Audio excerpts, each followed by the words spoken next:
علی ابن مهذیان میگه به امام جواد عرض کردم فدایت شوم، زیارت حضرت رضا علیه السلام افضل است یا زیارت امام حسین؟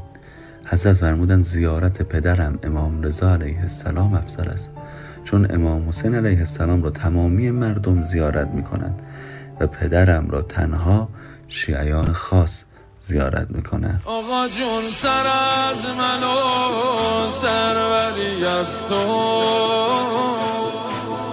آقا جون اشاره از تو و سر از من،